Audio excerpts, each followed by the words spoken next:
like you said, when you create a story and you go through it and you have created something for yourself, you value it a lot differently. Yeah.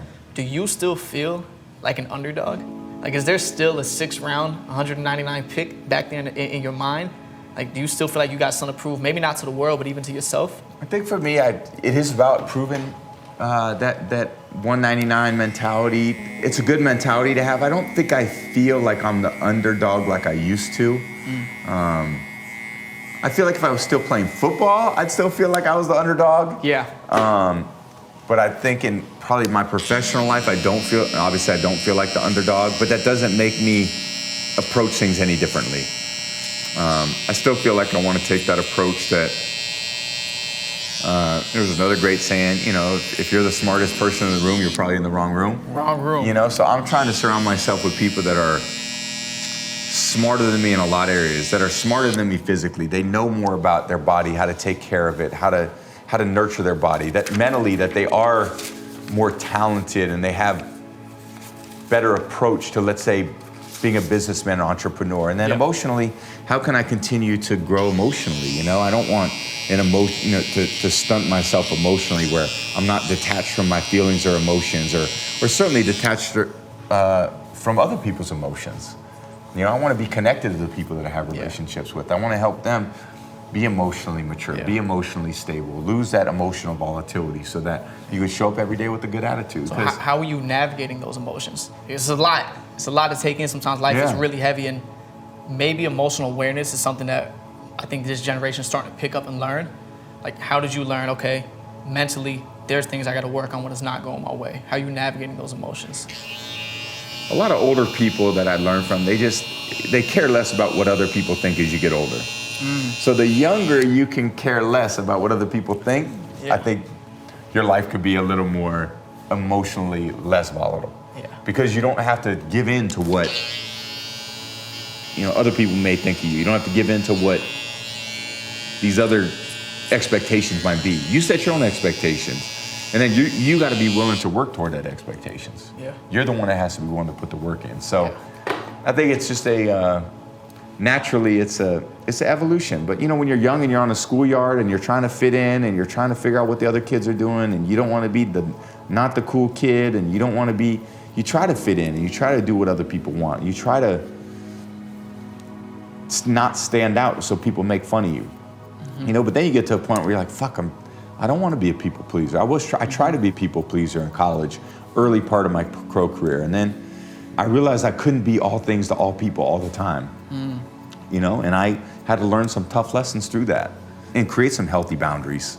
And then with those healthy boundaries, I said, okay, this is how I'm going to approach this part of my life. Not everyone gets to come inside the ropes with me. I got to build some ropes for myself and make sure that I have enough time for myself that I could be centered in certain ways, even though sometimes I feel like I get outside of those boundaries myself and I have to recalibrate too. I'm trying to be all things to all people and I go, okay, God, that didn't work. I'm exhausted.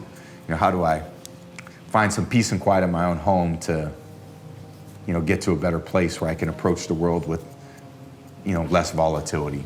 So I guess with all that going on, and for me, 2023 was the biggest wake-up call I could have had for myself mentally. Started the year very ill.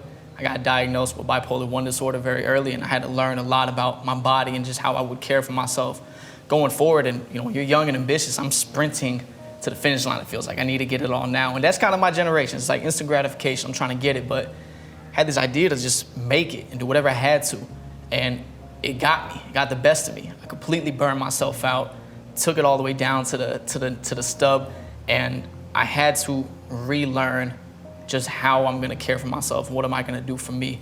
And I made it a thing. I made it a point to give myself a little bit of time every single day just for me. Good. Just to do something that's gonna bring me happiness.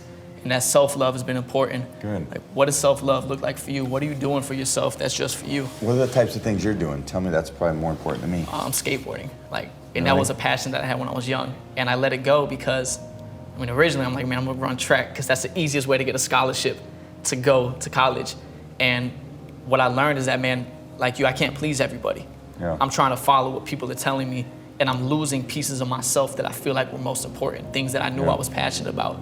So I now I just won't sacrifice the things that bring me happiness. Yeah. I journal also, and I always write my emotions down. So putting that somewhere matters to me.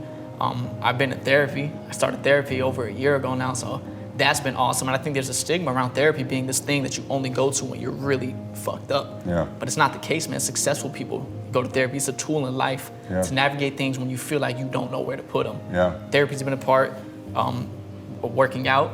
I think you see good. it. I think you see I it, see man. you look really I good. think you see it a little your bit, brother's man. a little jealous, I think. Yeah, he needs to keep working, man. He'll get there one day, just be great, man. But I've been in the gym. I have never been in the gym. I weighed 120 my whole life, very small. I didn't really care. I didn't really think that, it's gonna take mind, body, soul to get there. And you can't lack one or the other. Gym's been there, skateboarding's been there just for fun. Journaling's been there to navigate and put something somewhere. My therapy's been there to help me kind of push forward and learn as things are happening to me. And then connecting more with my family and making memories that have nothing to do with what I'm actually doing. Like spending time and making it like, all right, my birthday's coming up. Yeah. I know I'm sending away a cookout there. All right, there's something I want to go to in San Diego, the end of April. I'm booking the flight ahead of time because I know me. I'm going to go ahead and work through everything. I'm not going to give myself that break. It's good for you. You got to keep that going now as you experience more levels of success. There's only be more thrown at you. And then it gets harder sometimes to take care of yourself because you feel like, I can't pass up that opportunity. I can't say no to that person. I can't, man, that's my mom. I can't say no to my mom. Oh, that's my dad. I can't say no to that's my brother. I can't say no to my brother. Oh, that's my high school teacher. I can't say no to my high school. Oh, it's my best friend. I can't say no to my best friend. Oh, it's my best friend's mom. I'm that guy.